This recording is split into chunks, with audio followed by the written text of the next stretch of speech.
Nous allons maintenant initier le dernier grand point de ce syllabus consacré à la préhistoire. Cette dernière thématique va s'intéresser à l'habitat. C'est une question que nous avions déjà un peu débattue précédemment.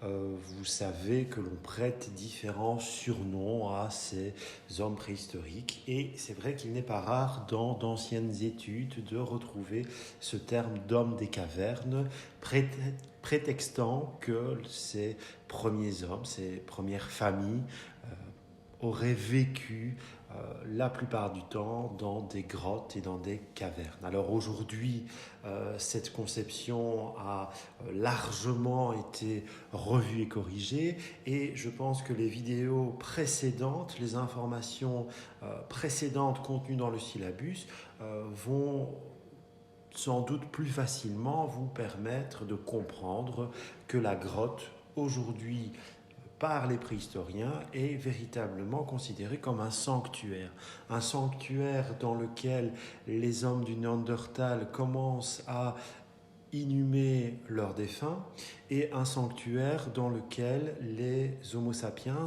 vont réaliser de l'art pariétal en utilisant des formes gravées ou des formes peintes.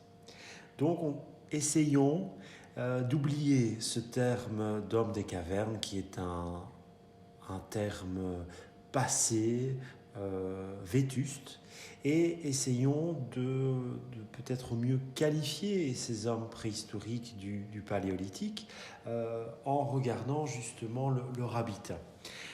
Cet habitat, il convient parfaitement à leur mode de vie, car ces premières communautés sont des communautés nomades. Ça signifie qu'elles se déplacent continuellement. Elles stagnent quelque temps dans une zone géographique donnée avant finalement de plier bagages et de partir à la recherche d'autres ressources pour survivre. Ces autres ressources émanent principalement de la cueillette et de la chasse. C'est pourquoi ces premiers hommes préhistoriques du Paléolithique, on les appelle bien volontiers, et cette appellation est toujours aujourd'hui justifiée, des chasseurs-cueilleurs, qui sont donc nomades, car ils voyagent continuellement de leur vivant. Et cette première reconstitution est très intéressante parce qu'elle montre, elle illustre la manière dont ces premiers hommes nomades pouvaient utiliser les cavités, les parois rocheuses. On voit ici en fait qu'on est face à un abri sous roche. Alors ce n'est pas une grotte, ce n'est pas une caverne.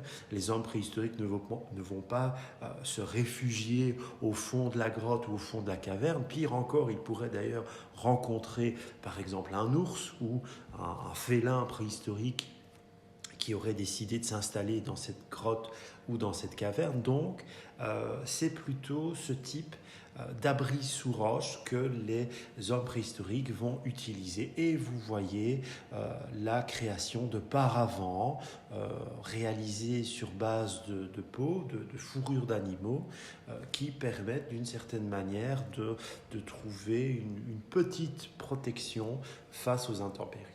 Et ensuite, comme nous le montre cette deuxième reconstitution, eh bien, une fois que les hommes ont exploité, ont exploré une zone géographique donnée, eh bien, ils partent à la recherche d'un autre espace où ils pourront bien survivre en cueillant, en chassant,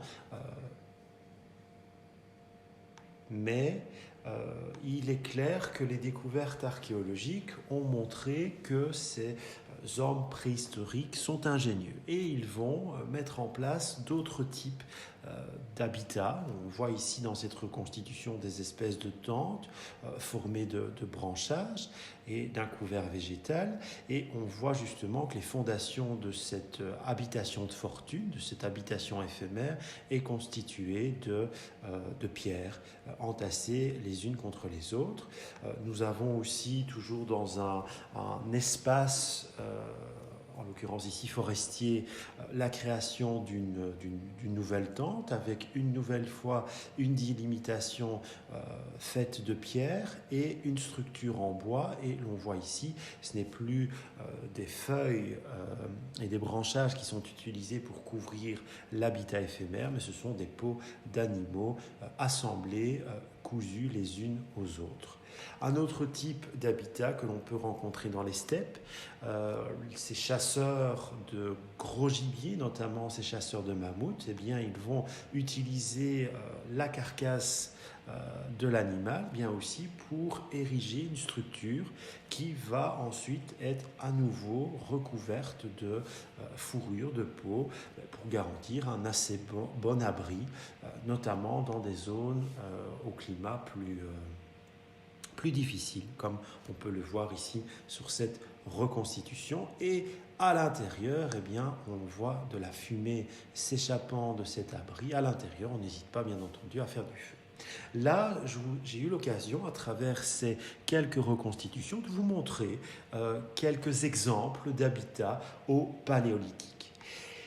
Revenons à la ligne du temps analysée au tout début de cette présentation. Souvenez-vous, donc, nous avons le Paléolithique qui est divisé en différentes périodes. Ici est illustré sur cette ligne du temps le Paléolithique supérieur qui prend fin aux alentours de 10 000 ans avant Jésus-Christ, 10 000 ans avant notre ère. On passe au Mésolithique, l'âge moyen de la pierre, et finalement la préhistoire se termine avec le Néolithique, l'âge nouveau de la pierre. Notre question porte sur les différentes formes d'habitat et l'on constate au néolithique, ici donc, qu'une nouvelle forme d'habitat va être créée par certaines communautés humaines. Alors, comment peut-on expliquer que l'on passe d'un habitat de nomade au paléolithique et que progressivement, dans certaines régions du monde, par certaines communautés d'hommes et de femmes, nous allons voir émerger une autre forme d'habitat au néolithique? Eh bien, pour répondre à cette question, je dois vous parler brièvement du Mésolithique. Aux alentours de 10 000 ans avant Jésus-Christ, le nord de l'Europe notamment va connaître la fin d'une ère glaciaire, c'est-à-dire que les températures vont considérablement, progressivement se réchauffer. Le climat va devenir meilleur, la végétation va devenir davantage luxuriante et que va-t-il se passer? Eh bien, les animaux vont de plus en plus stagner dans une zone géographique donnée. Pourquoi? Bien parce que ces animaux herbivores, ils peuvent compter sur une végétation plus abondante.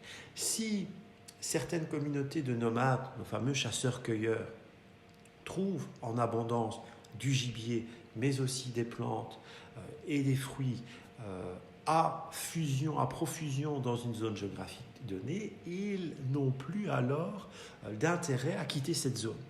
Et donc, progressivement, grâce à ces changements de température, ces changements climatiques qui vont avoir lieu aux alentours de 10 000 ans avant Jésus-Christ, à l'époque du Mésolithique, certaines communautés de nomades vont en fait se sédentariser. Ils vont décider de s'implanter plus durablement dans une zone géographique, dans un espace géographique donné. Et ce changement d'habitude, ce changement de mode de vie va entraîner en fait de véritables révolutions au néolithique.